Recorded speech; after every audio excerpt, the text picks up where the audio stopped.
Hello everybody. आज मैं फिर प्रस्तुत हूँ आपके सामने कक्षा 9 की पाठ को लेकर के, जिसका नाम था वैज्ञानिक चेतना के वाहक श्री वेंकट रमन जी। इसका भाग 1 हम पहले ही पढ़ चुके हैं। अब ठीक मैं भाग 2 शुरू करने वाली हूँ, अर्थात भाग 2 में हम रामन की खोज का क्या परिणाम निकला इसके ऊपर चर्चा करेंगे। तो बच्चों, जैसा कि हमने भाग 1 में पढ़ा कि विराट समुद्र की नीलवर्णीय आभा पर पड़े रहस्य के पर्दे उन्होंने किस प्रकार हटाए और जो बाद में रामन प्रभाव के नाम से जाना गया, उच्च पद पाने के बावजूद किस प्रकार समय निकालकर भौतिक विज्ञान को समृद्ध बनाने का प्रयास वे निरंतर करते रहे। और हमने यह भी जाना कि वाद्य यंत्रों की ध्वनियों के पीछे छिपे वैज्ञानिक रहस्यों का अध्ययन भी वे करते थे। रामन प्रभाव अर्थात रामन्स अफेक्ट, इसके बारे में, इसकी व्याख्या, इसके शोध कार्य, सब चीज़ के बारे में हमने पढ़ लिया। अब इन शोध कार्यों को करने के पश्चात, यानी उसका क्या परिणाम निकला, इसके बारे में हम जानकारी हासिल करेंगे। तो चलिए पाठ की ओर बढ़ते हैं। रामन की खोज की वजह से पदार्थों के अणुओं और परमाणुओं की आंतरिक संरचना का अध्ययन बहुत ही सहज, सरल हो गया था सबके लिए। पहले इस काम को करने के लिए इंफ्रारेड स्पेक्ट्रोस्कोपी का सहारा लिया जाता था, लेकिन यह बहुत ही मुश्किल तकनीक थी और इसमें गलतियों की संभावना बहुत अधिक रहती थी। रामन की खोज के बाद पदार्थों के आणविक और परमाणविक संरचना के अध्ययन के लिए रामन स्पेक्ट्रोस्कोपी का सहारा लिया जाने लगा। यह तकनीक एक वर्णीय प्रकाश के वर्ण में परिवर्तन के आधार पर पदार्थों के अणुओं और परमाणुओं की संरचना का बिल्कुल सटीक जानकारी देता था। इस जानकारी की वजह से पदार्थों का संश्लेषण प्रयोगशाला में करना तथा अनेक उपयोगी पदार्थों का कृत्रिम रूप से निर्माण संभव हो चुका था। अब यह सारा कार्य आसान, सहज लगने लगा था। तो बच्चों, सबसे पहले इन कठिन शब्दों के अर्थों को जान लें। इंफ्रारेड स्पेक्ट्रोस्कोपी अर्थात यह एक अवरक्त स्पेक्ट्रम विज्ञान था। आणविक अर्थात अणुओं का, परमाणिक अर्थात परमाणु का, और सटीक, सटीक का अर्थ होता है एकदम सही, अर्थात बिल्कुल सही। संरचना अर्थात उसकी बनावट, और संश्लेषण का अर्थ होता है मिलान करना, मिक्स करना, मिला देना। कृत्रिम अर्थात बनावटी। तो अब इसी तथ्यों के साथ हम भी अपने पाठ को आगे ले चलते हैं कि रामन प्रभाव की खोज ने रामन को विश्व के चोटी में लाकर उसको खड़ा कर दिया। पुरस्कारों और सम्मानों की तो जैसे झड़ी सी लग गई थी। उन्हें सन 1924 में रॉयल सोसाइटी की सदस्यता से सम्मानित किया गया था। सन 1929 में उन्हें सर की उपाधि प्रदान की गई थी। ठीक अगले ही साल उन्हें विश्व के सर्वोच्चम पुरस्कार अर्थात भौतिकी में यानी फिजिक्स में नोबेल पुरस्कार से भी सम्मानित किया गया।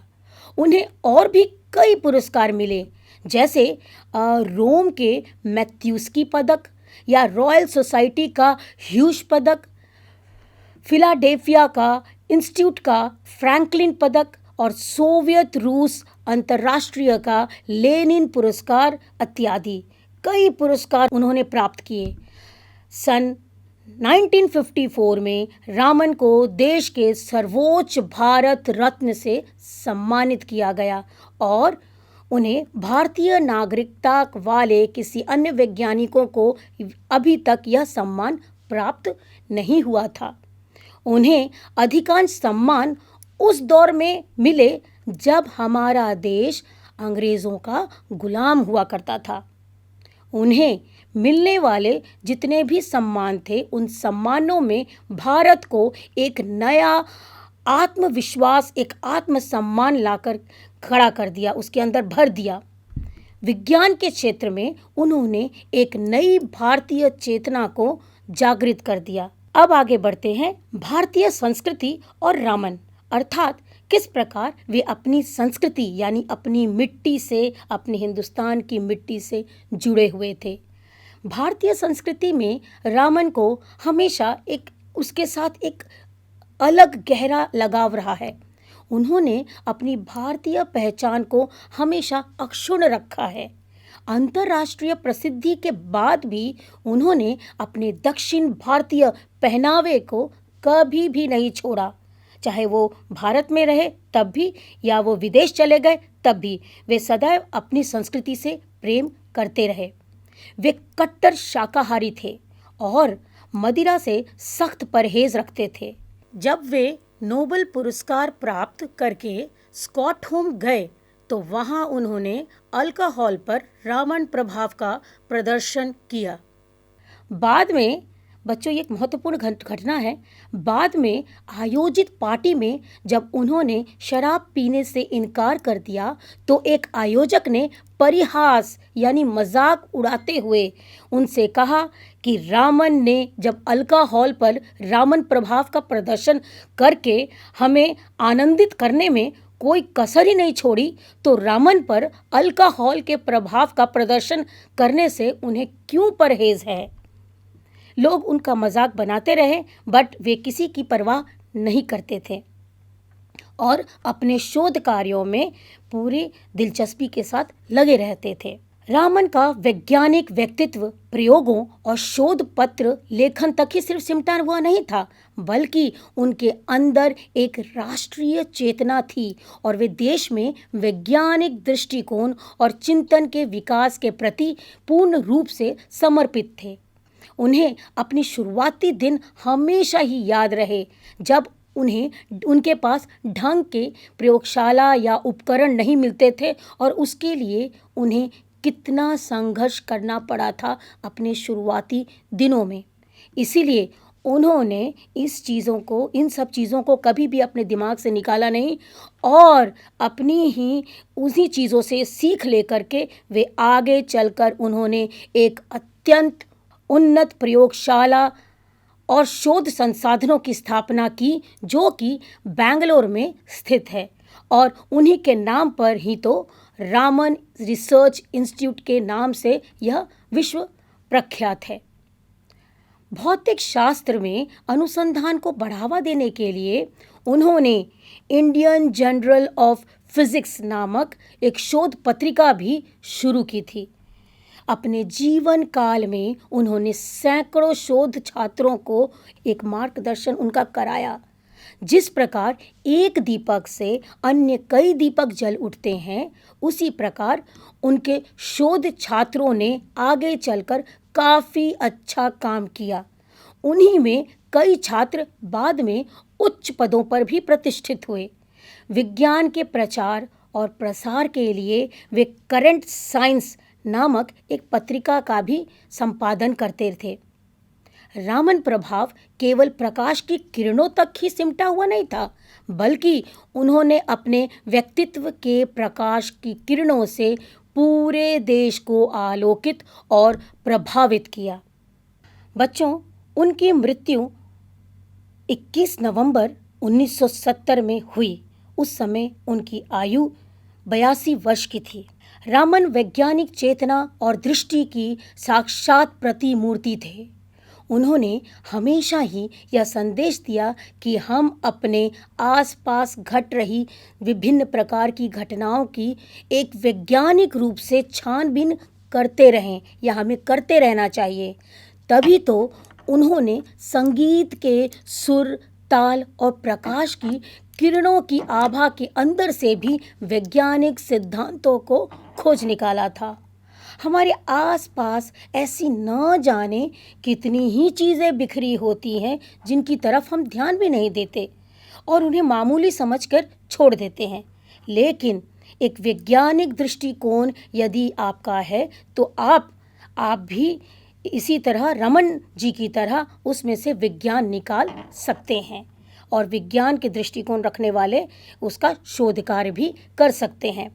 ज़रूरत है केवल रामन के जीवन से प्रेरणा लेने की और प्रकृति के बीच छुपे हुए वैज्ञानिक रहस्यों के भेदन करने की।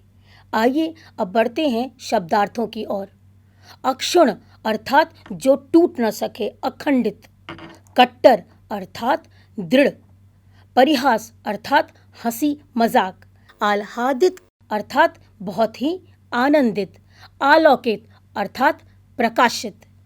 प्रतिमूर्ति अर्थात अनुकृति, चित्रा या प्रतिमा। ये तीनों ही इसके पर्यायवाची हैं। नोबेल पुरस्कार। नोबेल पुरस्कार बच्चों यह एक अंतरराष्ट्रीय स्तर का सर्वोच्च पुरस्कार है। अब आगे जैसा कि हमने भाग 2 समाप्त किया है, तो अब इससे संबंधित प्रश्न उत्तर की ओर चलते हैं। आगे बढ़ते हैं प्रश्नों में कि सर चंद्रशेखर वेंकट रमन को समय समय पर किन किन विभिन्न पुरस्कारों से सम्मानित किया गया। जैसा कि हमने अभी पाठ में पढ़ा है कि रमन को 1924 में रॉयल सोसाइटी की सदस्यता से सम्मानित किया गया था।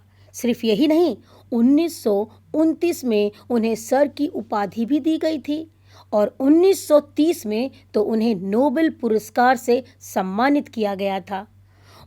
उन्हें कई अन्य पुरस्कार भी मिले, जैसे रोम का मैथ्यूसी पुरस्कार, फिलाडेल्फिया इंस्टीट्यूट का फ्रैंकलिन पदक, सोवियत रूस का अंतर्राष्ट्रीय लेनिन पुरस्कार आदि। इस तरह से देखा जाए तो कई पुरस्कारों के वे विजेता बने और तो और उन्हें भारत रत्न की उपाधि भी प्राप्त हुई थी।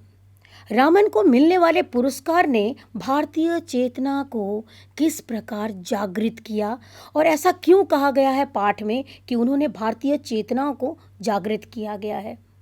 तो रामन को अधिकतर पुरस्कार तब मिले थे जब अंग्रेज़ों के अधीन हमारा देश था। वैसे समय में यहाँ पर यानी हिंदुस्तान में वैज्ञानिक चेतना का सख्त अभाव था।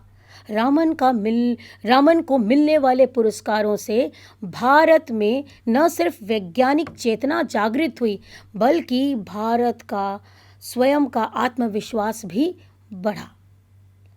रामन के प्रारंभिक शोध कार्यों को आधुनिक हठयोग क्यों कहा गया है इस पाठ में, तो मैं आपको बता दूं कि हठयोग में योनि अपने शरीर को असंख्य पीड़ा से गुजरता है। तो रामन भी उस समय कुछ ऐसा ही शायद कर रहे थे। वे पूरे दिन सरकारी नौकरी में कठिन परिश्रम करते और दफ्तर से लौटते समय उनके पास जो भी समय बचता वो अपना वह समय प्रयोगशाला में बिताते थे और शोध कार्य करते थे।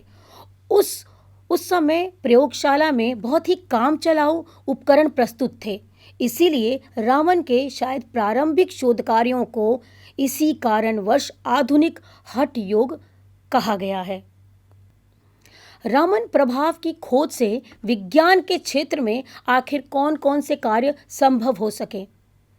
रामन प्रभाव की खोज से अणुओं और परमाणुओं के अध्ययन का कार्य बहुत ही सहज हो गया था, अर्थात बहुत आसान हो गया था। अब उस चीज़ को पता लगाना, उस चीज़ के बारे में पता लगाना, यह काम पहले इंफ्रारेड स्पेक्ट्रोस्कोपी के द्वारा किया जाता था और अब ये उसके द्वारा ना करके अब रामन स्पेक्ट्रोस्कोपी के द्वारा किया जाने लगा था। इस खोज से कई पदार्थों का कृत्रिम संश्लेषण अपने आप ही संभव हो पा रहा था। देश को वैज्ञानिक दृष्टि और चिंतन प्रदान करने में सर चंद्रशेखर वेंकट ने कौन सी महत्वपूर्ण योगदान दिया था, तो इसका उत्तर होगा कि देश के वैज्ञानिक दृष्टि और चिंतन प्रदान करने के लिए रामन ने जी तोड़ मेहनत किया और लगन से काम किया। रामन ने बेंगलोर में एक अत्यंत ही उन्नत प्रयोगशाला और शोध संस्थान का स्थापना की, जिसे अब हम जानते हैं रामन रिसर्च इंस्टीट्यूट के नाम से। भौतिक शास्त्र में अनुसंधान को बढ़ावा देने के लिए उन्होंने इंडियन जर्नल ऑफ फिजिक्स नामक एक शोध पत्रिका का भी प्रारंभ कर दिया था। उन्होंने अपने जीवन काल में सैकड़ों शोध छात्रों का मार्गदर्शन किया। विज्ञान के प्रचार प्रसार के लिए वे करंट साइंस नामक पत्रिका का संपादन भी करते थे। अगला प्रश्न है, आशय स्पष्ट करो। अर्थात एक वाक्य है, मैं उसे आपके लिए पढ़ रही हूँ। उनके लिए सरस्वती की साधना सरकारी सुख सुविधाओं से बहुत अधिक महत्वपूर्ण थी। इसका क्या आशय निकलता है? तो पाठ में हमने देखा कि रमन एक ऐसी नौकरी में थे जहां पर उनको अच्छी खासी मोटी तनख्वाह मिलती थी और तो और कई सुख सुविधाओं से वे परिपूर्ण थे। लेकिन रमन ने उस नौकरी को छोड़ करके ऐसी जगह पर नौकरी करने का निर्णय लिया जहां वे सारी सुख सुविधाएं तो नहीं थीं, लेकिन नई नौकरी में रह करके रमन अपने वैज्ञानिक शोध कार्यों को शायद बेहतर ढंग से कर सकते थे। यह दिखाता है कि यही सारे कारण यह बताता है कि उनके लिए सरस्वती की साधना सरकारी सुख सुविधाओं से कहीं अधिक महत्वपूर्ण थे। अगला प्रश्न है, हमारे पास ऐसी न जाने कितनी ही चीज़ें बिखरी पड़ी हैं जो अपने पात्र की तलाश में हैं। इसका क्या आशय है? इसका क्या अर्थ निकलता है? इसका अर्थ यह है कि हमारे आसपास अनेक ऐसी चीज़ें बिखरी रहती हैं या कोई घटनाएं घटित होती रहती हैं जिन्हें हम जीवन का एक सामान्य हिस्सा मान करके बस छोड़ देते हैं या मान लीजिए इग्नोर कर देते हैं। लेकिन उन्हीं चीज़ों में कोई अगर जिज्ञासु व्यक्ति हो तो महत्वपूर्ण वैज्ञानिक रहस्यों को अपने आप ही खोज लेता है। फिर हम जैसे नींद से जागते हैं, ऐसा लगता है कि हम नींद से जाग गए हैं और उन नई खोज से विस्मित हो जाते हैं। अरे ये क्या नया बना दिया, अच्छा ऐसा भी होता है। इस तरह के नए नए प्रश्नों को लेकर के खड़े हो जाते हैं, बट स्वयं हम खुद कुछ नहीं करते हैं, हम खुद वो वैज्ञानिक दृष्टिकोण नहीं अपनाते हैं। किसी की जिज्ञासा उस सही पात्र की तरह है जिसमें किसी वैज्ञानिक खोज को मूर्त एक रूप मिल जाता है। अगला प्रश्न है, यह अपने आप में एक आधुनिक हठ योग का उदाहरण था। अर्थात इसका क्या अर्थ निकलता है? बच्चों, इस वाक्य का यह अपने आप में एक आधुनिक हठ योग का उदाहरण है। इसका आशय यह है कि रामन ने जितना भी अथक परिश्रम किया था उसके बारे में हमको इस बारे में पता चलता है।